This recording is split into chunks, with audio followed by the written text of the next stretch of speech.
Hello అండి. అందరికీ నమస్తే. Welcome to Subbu's kitchen. ఈరోజు వీడియోలో చిన్న చిన్న చక్కరాలు ఎలా చేసుకోవాలో చూపించబోతున్నాను. శనగపిండి వాడకుండా ఇలా క్రిస్పీగా, టేస్టీగా ఒక్కసారి చేసి పెట్టుకున్నారంటే ఎన్ని రోజులైనా నిల్వ ఉంటాయి.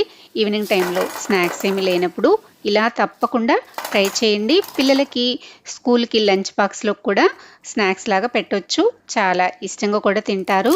తప్పకుండా మీరు కూడా ట్రై చేసి మీకైతే ఎలా వచ్చాయో కమెంట్ చేయండి. వీడియో నచ్చితే లైక్ చేసి హైప్ చేయండి. ముందుగా ఒక గిన్నె తీసుకొని కొలత కోసం ఏ కప్ అయితే తీసుకుంటామో అదే కప్పుతోటి 2.5 కప్పుల వరకు వాటర్ వేసేసుకోండి. వాటర్ వేసుకొని ఈ గిన్నెని స్టవ్ పైన పెట్టేసేసుకొని వాటర్ని మరిగించుకోవాలి. ఇవి మరిగేలోపు మనం వేరొక కళాయి తీసేసుకొని అందులోకి 2 కప్పుల వరకు జల్లించిన వరిపిండిని వేసుకోండి. అలానే అదే కప్పుతోటి 3/4 కప్పు వరకు పుట్నాల పప్పుని మిక్సీలో వేసేసుకొని మెత్తగా పౌడర్ లాగా గ్రైండ్ చేసుకొని అదే కళాయిలోకి వేసేసుకోండి. ఇప్పుడు స్టవ్ వెలిగించి మంటని సిమ్‌లో పెట్టేసుకొని బియ్యం పిండిని అలానే పుట్నాల పొడిని వేసుకున్నాం కదా! ఇవి కొంచెం గోరువెచ్చగా అయ్యేంత వరకు ఇలా కలుపుకుంటూ ఒక 2 నిమిషాల పాటు ఫ్రై చేసుకున్న తర్వాత ఇప్పుడు స్టవ్ ఆఫ్ చేసేసి ఒక ప్లేట్‌లోకి వేసేసుకోండి. ప్లేట్‌లోకి వేసుకున్న తర్వాత ఒకసారి పల్చగా స్ప్రెడ్ చేశామంటే తొందరగా చల్లారిపోతుంది. మీరు పుట్నాల పప్పు మిక్సీ వేసుకునేటప్పుడు మీకు నూక కనుక వస్తే జల్లించుకొని వేసుకోవాలండి. నూక రాకుండా గ్రైండ్ చేసుకున్నామంటే మనకి జల్లెడ పట్టుకునే అవసరం ఉండదనమాట. ఇప్పుడు పిండి చల్లారిపోయిన తర్వాత ఇందులోకి 1 స్పూను వామును వేసుకొని చేతిలో ఇలా క్రష్ చేసి వేసుకోండి. అలానే 1 స్పూను జీలకర్ర వేసుకొని జీలకర్రను కూడా ఇలా క్రష్ చేసి వేసుకున్న తర్వాత 1 టేబుల్ స్పూన్ నువ్వులు వేసుకోండి. నువ్వులు వేసుకోవడం వల్ల టేస్ట్ చాలా బాగుంటుంది. ఇందులోకి 1 టీ స్పూన్ సాల్టు అలానే 1 టేబుల్ స్పూన్ కారము వేసుకొని 1 టీ స్పూను వెన్నని వేసుకోండి. వెన్న కనుక లేకపోతే వెన్న ప్లేస్‌లో నూనెను కూడా వేసుకొని కలుపుకోవచ్చు. ఇవన్నీ పిండిలో వేసుకున్న తర్వాత పిండికి బాగా పట్టించండి. పట్టించిన తర్వాత మీకు ఉప్పు, కారం సరిపోయిందో లేదో ఒకసారి చెక్ చేసుకోండి. నాకైతే నేను వేసుకున్నవన్నీ సరిపోయాయండి. ఇలాగా పిండంతా బాగా కలిపేసుకున్న తర్వాత ఈ గిన్నెని పక్కకు పెట్టుకోండి.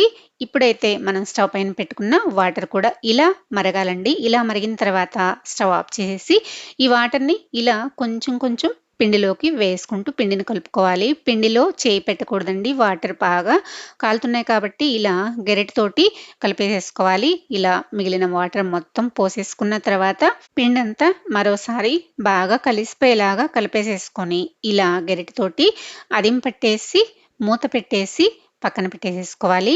పిండి పూర్తిగా చల్లారేంత వరకు గోరువెచ్చగా అయ్యేంత వరకు ఇలా మూత పెట్టేసి పక్కన పెట్టేసేసుకోండి. ఒక 10 నిమిషాల తర్వాత చూపిస్తున్నాను. ఇప్పుడైతే చేత్తోటి పట్టుకోవడానికి వీలుగా ఉంది కాబట్టి చేత్తోటి పిండంతా బాగా కలుపుకోవాలి. పిండి కలుపుకునేటప్పుడు ఇలా బాగా రబ్ చేస్తూ కలుపుకోవాలి. పిండి మరీ కొంచెం గట్టిగా ఏమన్నా అనిపిస్తే కొంచెం చల్లటి వాటర్‌నైనా చిలకరించేసుకొని ఇలాగా పిండిని కలుపుకోండి.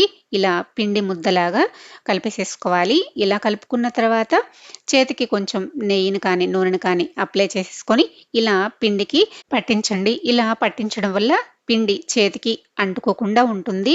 చూసారు కదా! పిండి చాలా సాఫ్ట్‌గా ఇలాగా కలుపుకోవాలి. ఈ కన్సిస్టెన్సీలో ఉంటే మనకి చాలా క్రిస్పీగా, గుల్లగుల్లగా వస్తాయన్నమాట. చూసారు కదా! ఈ విధంగా పిండిని కలిపేసుకున్న తర్వాత ఇప్పుడు పిండి పైన ఒక తడి క్లాత్‌ని కానీ, లేదంటే ఇలా గిన్నెను కానీ బోర్లించేసి పక్కన పెట్టేసేసుకోండి.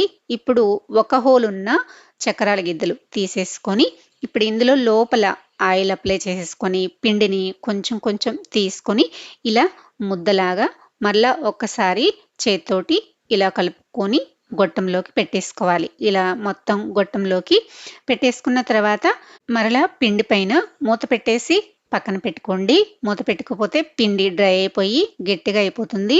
ఇప్పుడు వేరొక ప్లేట్ తీసుకొని దానిలో ఇలా ఆయిల్ స్ప్రే చేసుకొని ప్లేట్ అంతా ఇలా స్ప్రెడ్ చేసేసుకోండి.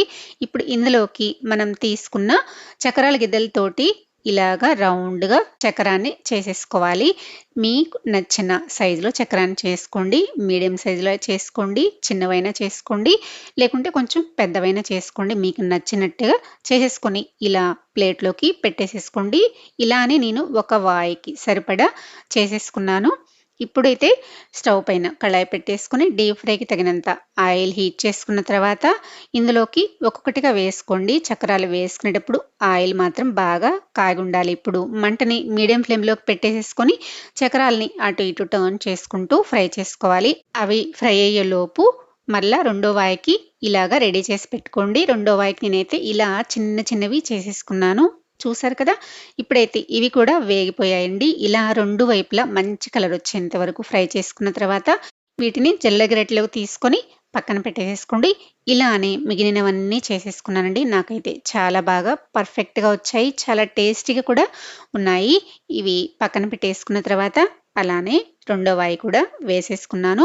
ఇలా మొత్తం ఫ్రై చేసుకున్న తర్వాత ఇలా ఒక ప్లేట్లోకి వేసుకొని ఇవి పూర్తిగా చల్లారాక ఒక డబ్బాలో స్టోర్ చేసుకున్నారంటే ఎన్ని రోజులైనా నిల్వ ఉంటాయండి. తప్పకుండా మీరు కూడా ట్రై చేయండి. ఈవినింగ్ టైంలో స్నాక్స్ ఏమి లేనప్పుడు సింపుల్గా ఇలా ట్రై చేసి ఎక్కువ రోజులు నిల్వ చేసుకోవచ్చు. తప్పకుండా మీరు కూడా ట్రై చేసి ఎలా వచ్చాయో కమెంట్ చేయండి. వీడియో నచ్చితే లైక్ చేసి సబ్స్క్రైబ్ చేసుకోండి, షేర్ చేయండి. మరో మంచి వీడియోతో మళ్ళీ కలుద్దాం. Thanks for watching.